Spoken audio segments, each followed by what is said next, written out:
everybody. Welcome to our second episode of Tiger Talks. I'm Brody. I'm Sahara, and today we're joined by Iowa Valley Principal and Girls Varsity Basketball Coach, Mrs. Behrens. Good morning. Morning. So, we'll just get right into it. Mrs. Behrens, not everyone may know, but you went to Iowa Valley in high school, right? I did. I graduated just a couple years ago. Just a few. Yep, in 1983. And after I graduated, I left for a while. So what brought you back here? Well, life throws you curves. And I graduated from college. I went to a couple other places and taught. I was married, and I lost my husband in 2012 while I was living in Salem, Illinois. At that time, I had 2 sophomore daughters and a freshman in college, and we had been in Salem for a number of years. And we had an intention of getting closer back to home. And then when that happened and my girls had gone on to college, I didn't really have family there. And so I decided I was going to make a change. I didn't know where. And for whatever reason, somebody was looking out for me, and Iowa Valley presented itself. I met Steve Behrens back here through my brother, and it's history. I'm back. It was the best thing that could have ever happened to me at that time. Yeah, well, it's good to have you back because you've done a lot for our school. Yeah, a bunch for our school. Well, I got my master's in 2005 with no intention of using it. I just basically did it when I was in Illinois because I was going to advance across the pay scale. My superintendent there had always encouraged me to go into administration, and I was like, no, I don't want to remove myself from a classroom. I love being around the kids. And that school was a little bit bigger, and I would have had to have done that. And so when I landed here, of course, I got thrown into the biology aspect of things, which was not in my, I'd been a PE teacher for 21 years. So that was really, I was like a fish out of water. And I spent the 2 years there, and I loved it, and I worked hard at it. Fortunately, my 3 daughters all had gone into the sciences, so I was calling them constantly, like, am I right here? Like, and they were trying to tell me, like, Mom, you're teaching freshmen, you're going to be fine. It's like, no, like, these freshmen, like, they get it, and they're going to know if I don't know what I'm talking about. But at the same time, I knew that when that time ran out on that license, I wasn't going to go back to school and get more biology credits. I wasn't going to do that. That was a lateral move for me in my career.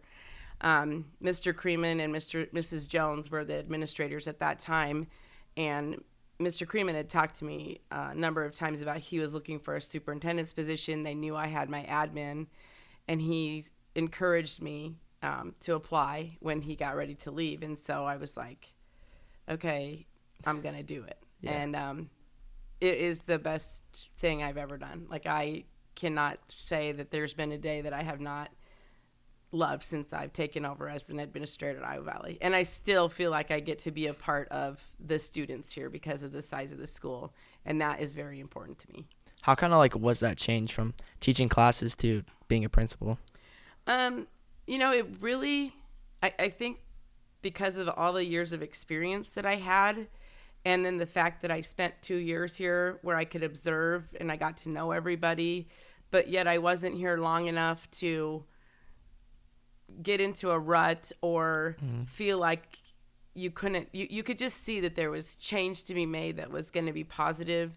I knew that this faculty was phenomenal, that they were willing to do stuff for the kids.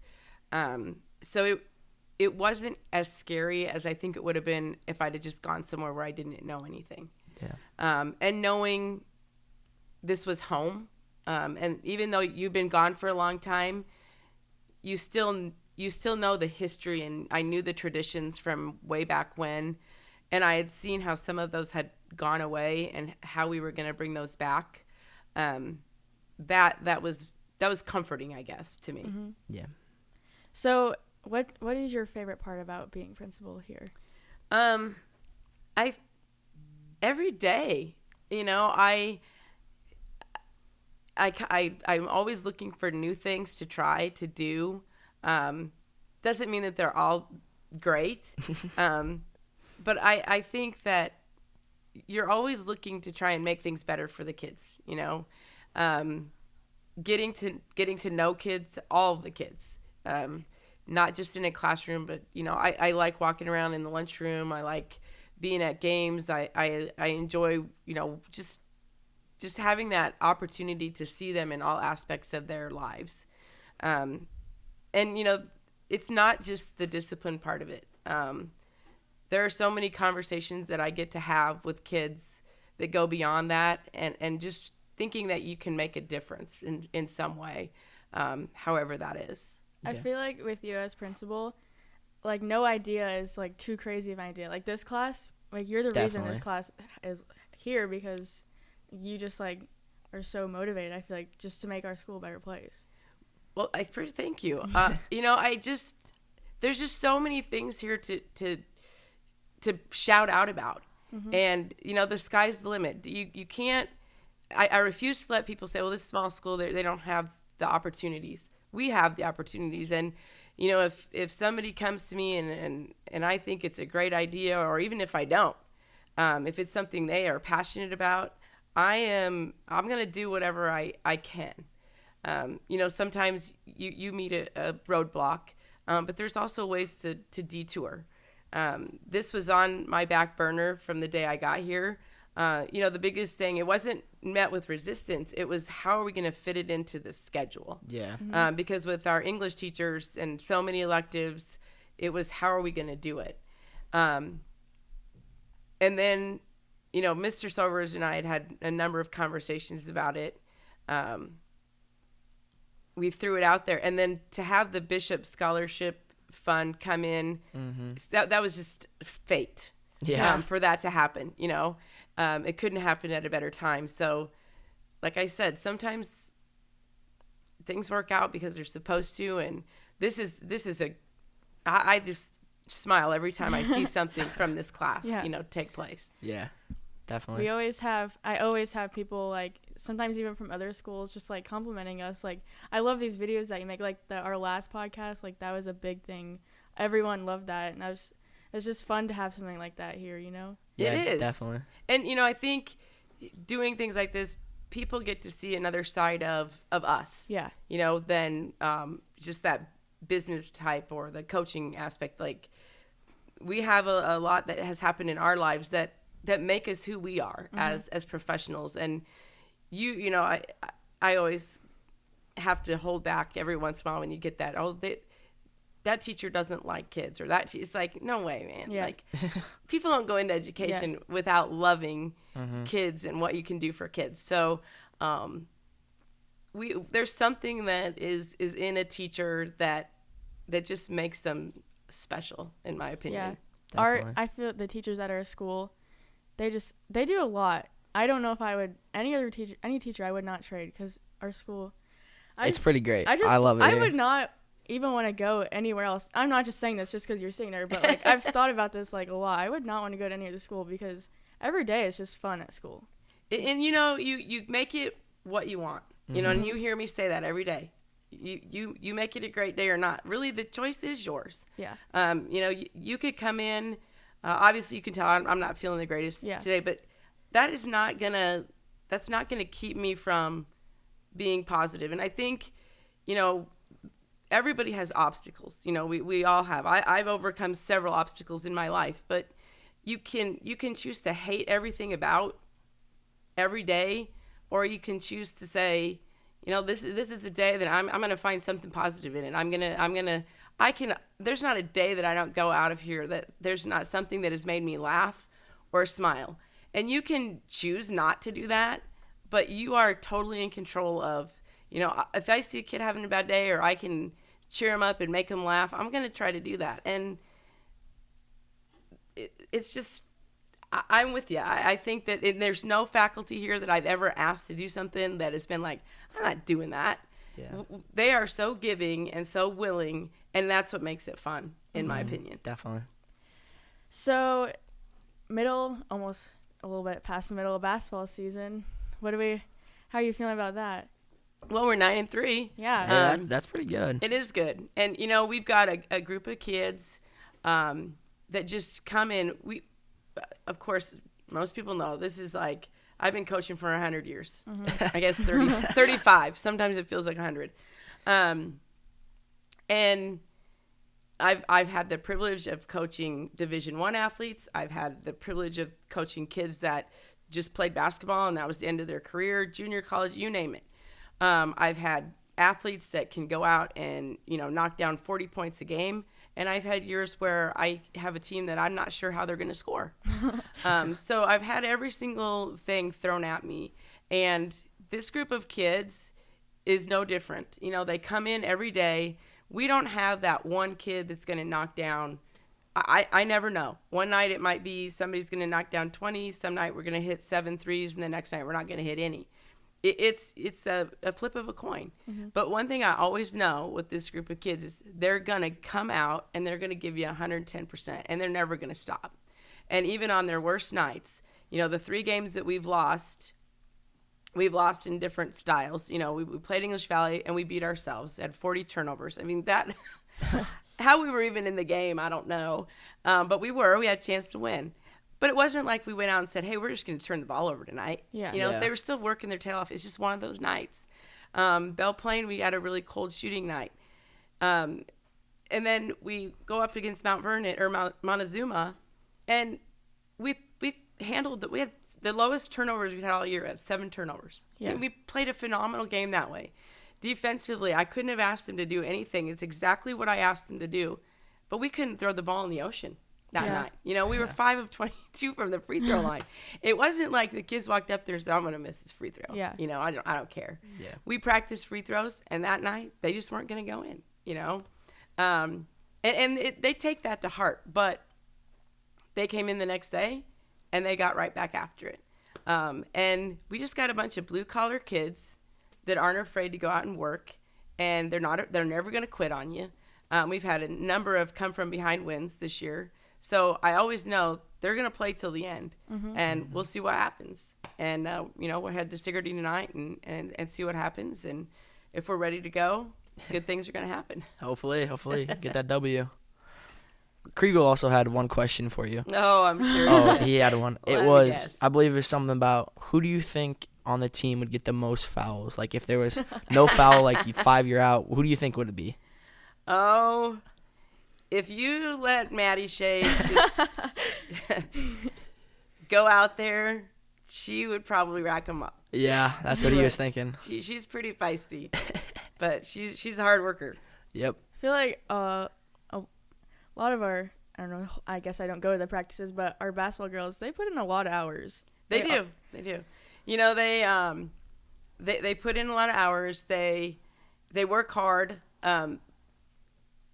We have to do a lot of stuff at 6 o'clock in the morning, just based off of the fact that our coaching staff, our schedule just isn't, it doesn't jive with after school much. Yeah. And my days are long, as far as that goes, and I can't ever guarantee, I can start right away after school.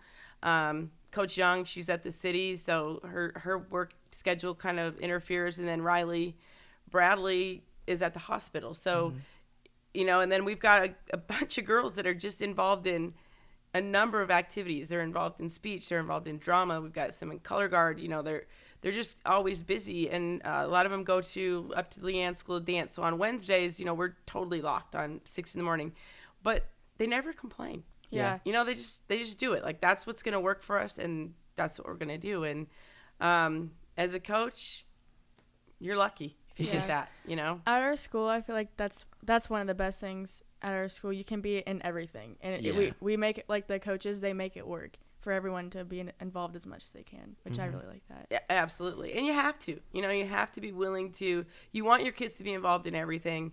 There's got to be give and take. It just is what it is. And we've got a lot of great kids, and that's where somebody who chooses not to come here, it's unfortunate because we do work as a team, and Definitely it works for everybody. So you do a lot for our school. So what is like your motivation there? Yeah, like what kind of gets you pumped up in the morning? Because you're always so joyful on the announcements. Yeah, every morning. I don't know. I just think that I was raised that way. You can't sit around and think about the negative. You can't come in and make it a decision to be grumpy. This isn't a position that, I know there's people, you see old movies and stuff, and the principal's this grumpy old person, whatever. That is so like not characteristic of an administrator, in my opinion. Yeah. I couldn't do my job if that's how I was gonna be. But my mom never let me make excuses. Growing up, I was expected to do things. I was expected to give 100% effort. I wasn't expected to be perfect. And I can assure you, if you had my mother on here, she'd probably share a few things that I don't need for anybody to know. As a parent, I held my kids accountable. They made their mistakes. They owned up to their mistakes. But again, I go back to like we lost my husband, my daughter's father, and we had at that point in our lives we could have said, woe is me, and this isn't fair, and life is terrible, and we shouldn't. And I just couldn't allow my kids to do that. As a coach, I don't let my players make excuses. And so that was kind of the approach that I took. It was like, you're right. Life is not fair. Life punches you in the gut. And sometimes it punches hard. And so you have to decide, like, my approach is, we had him, the twins had him for 16 years. Riley had him for 19 years. And I had him for 22 and a half years. We were grateful for that. There are so many people that don't get that. So you have the opportunity, you have to decide how you're going to approach that. A lot of people don't know Sydney, which if you were in my biology class, you do know Sydney. Yep, one of my daughters had cancer when she was a baby, and she lost her right eye. And, we never let her use that as an excuse, that she could fall on that. It was like, no, you're here, you're alive. We're not going to let you do that. She had to overcome, occasionally people would make fun or, because it did look different on days. And that was hard, but that is life. It was a lesson on how do you overcome that? Do you crawl in a shell? Do you go feel sorry for yourself? Does mom go to bat for you? No, that's not going to get it done. And, she's overcome a lot. She's seen a lot. And so that's what motivates me, is that you don't just, there's no excuses. You can make all the excuses in the world, but what I come in every day is like, what can I do that's going to be positive? When I walk out the door, did I give everything I could give on that particular day? Mm-hmm. And it works. Yeah, it does. I feel like motivation in basketball for you, like in the summer, you guys are always doing stuff. And I feel like without a coach like you, none of them would even have any motivation to do that. Like, you guys go to tournaments in the summer. We do, and I'll tell you, I think, one of the things that, and we have a lot of really devoted coaches in this building. And if there was an advice that I could give to the kids is that, the coaches ask a lot of you, but when they're asking that of all of you, they're also sacrificing too. Mm-hmm. And you all as kids need to remember, like, they're taking away from their family and their free time. And at a point in their life where they could just be saying, my summer's off, I can do whatever I want. Yeah. I'm an adult, I've done all that.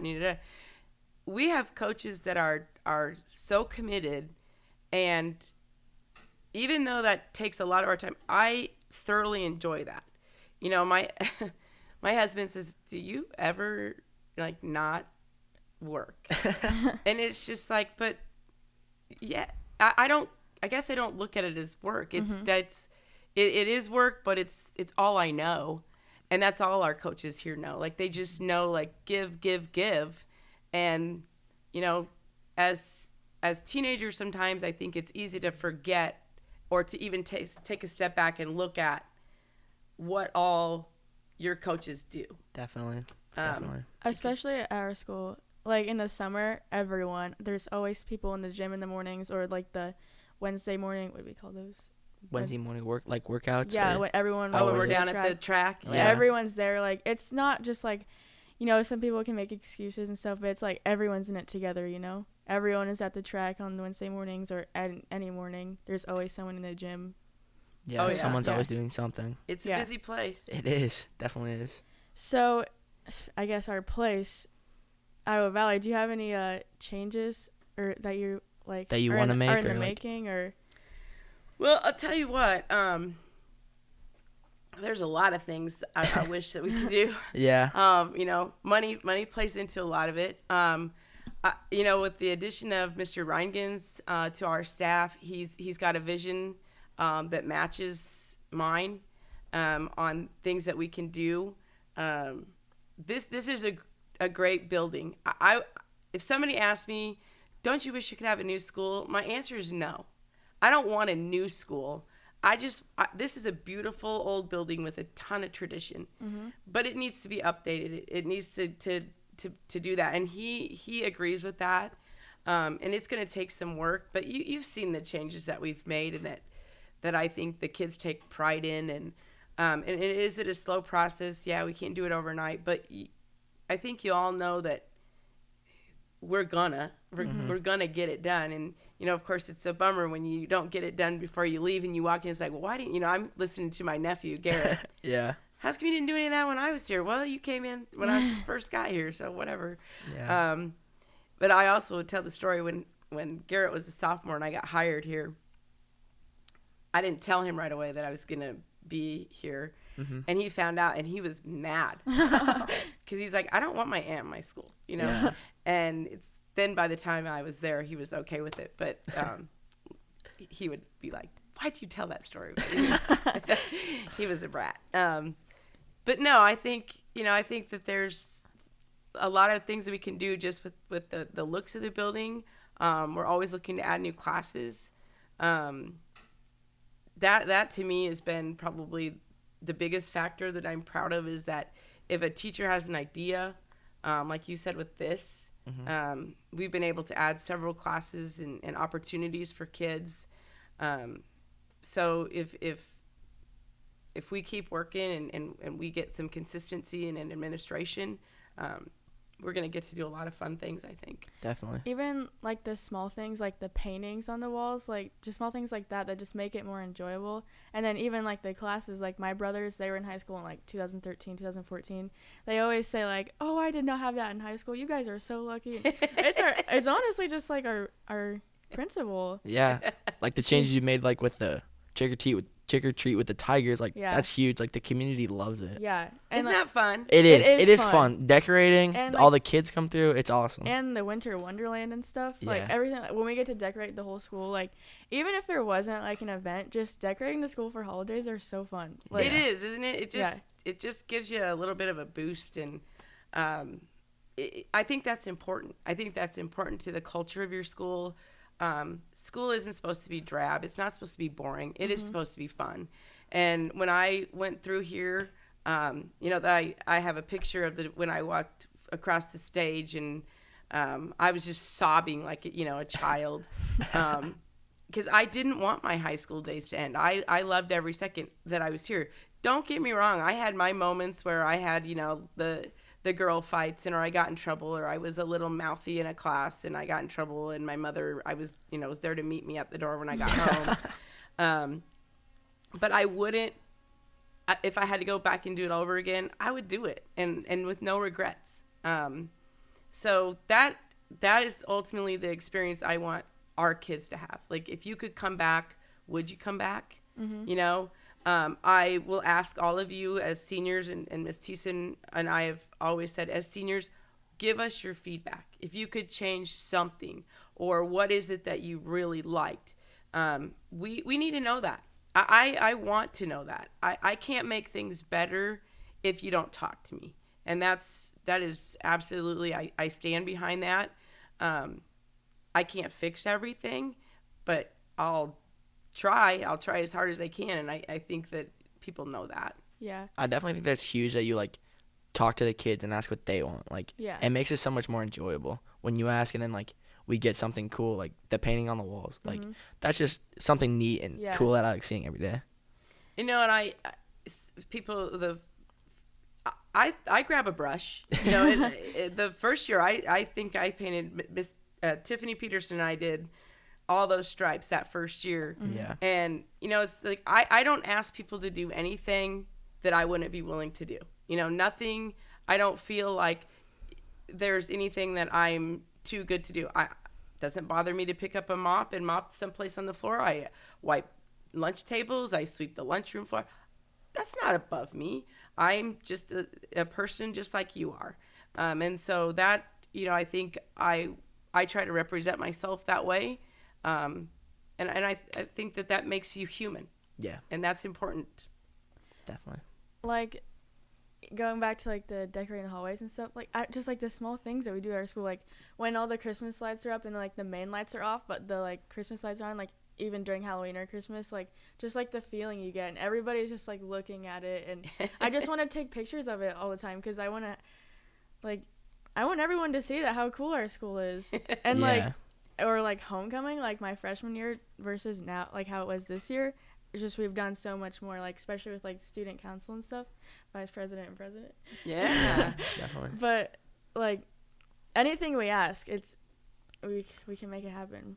And that's all you have to do, you know, is ask and not be afraid. There's nothing to be afraid of.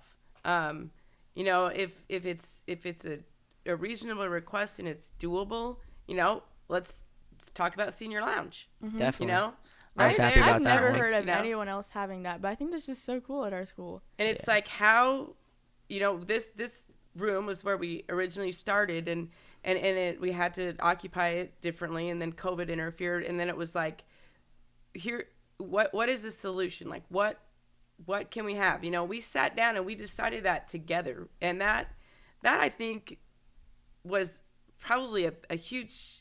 It was the way the senior class handled that was so mature. It's like, Mrs. Behrens, what can we do? And I did have a thought, you know, but that thought means nothing if it's just Mrs. Behrens in here moving. I mean, because that was a chore. It was a lot of stuff. It took us, It took us a couple hours to move all that. to do all that, and we had to shift 3 or 4 different places to make that happen.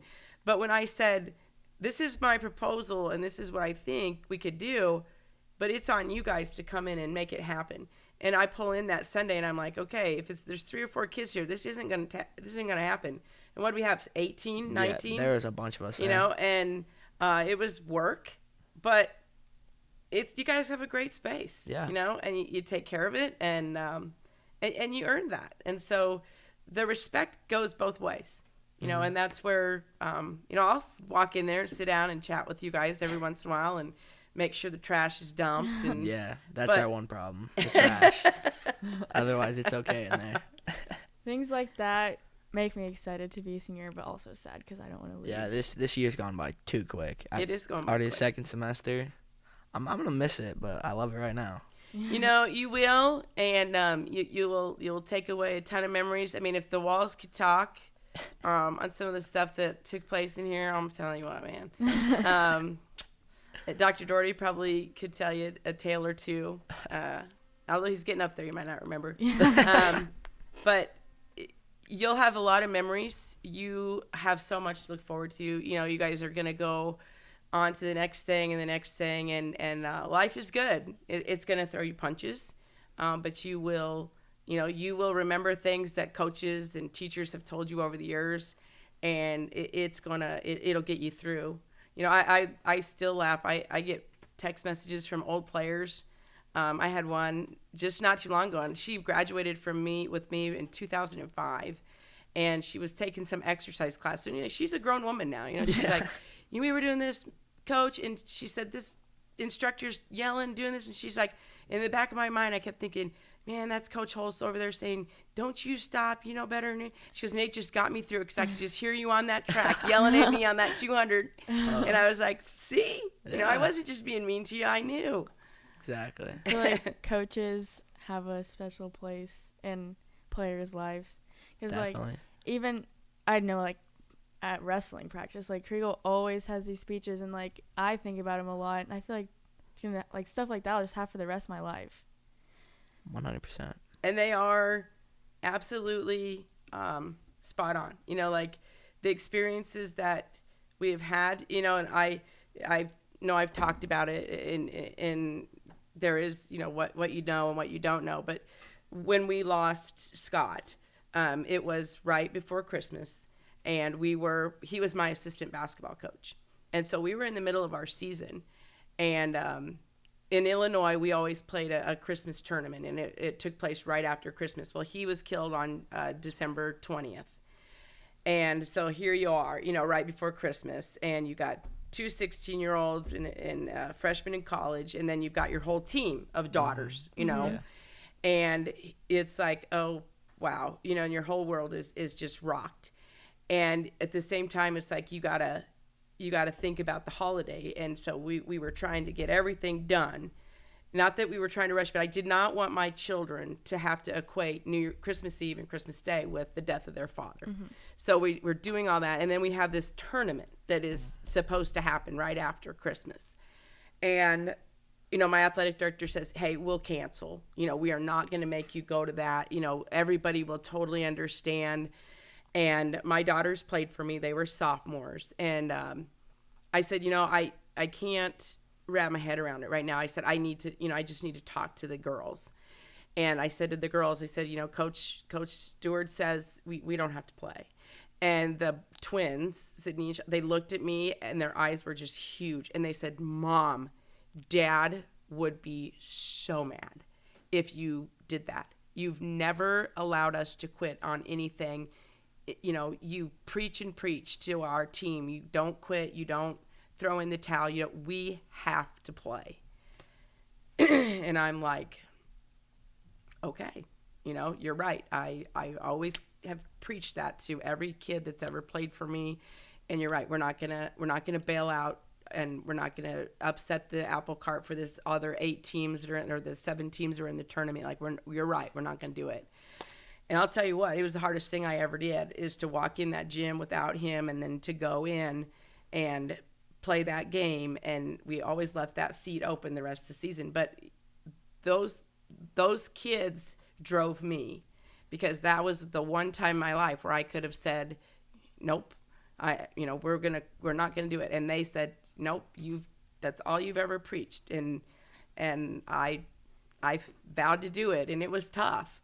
But that's where I'm saying, like, coaches, they've been through things that you can't even imagine sometimes. And they know the lessons they're teaching you they're so true. And you will know what those are as you get into life, and you'll think back about, I remember when Coach Kriegel said this, or I remember when Coach Bolin, or I remember when Coach Smith, you know, she or he made this reference. And it's based off of all the experiences that they've had in their lives. And it's only because they care and they love you just as much as they love their own. Yeah, that's huge. Yep. That player-coach connection is major. So, and I use that as an administrator. You know, I think, you know, when I deal with kids on a daily basis, you just sometimes assume that a teacher or an administrator or an associate or anybody has always had an easy go. But they haven't. They've had their own tough times, and they can relate to some of the things that kids go through. And if you give them a chance, you'll understand that. And I've shared a lot of my inner self with kids over the years, and it's not something. It hasn't always been the rosiest road, but that's okay. You know, it's okay for kids to understand that and know that anything that I share with you is to help you.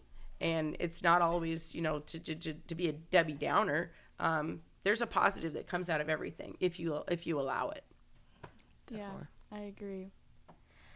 Well, we don't have much time left in class, so I guess. I think that's a pretty good episode. I think so. Thank you for coming on. Yeah, absolutely. Even with your cold, hey, you showed up. Thank you so much. Hey, I thank you guys. You guys are doing an awesome job. This is fantastic. All right, thanks for tuning in to this week's episode. Peace out.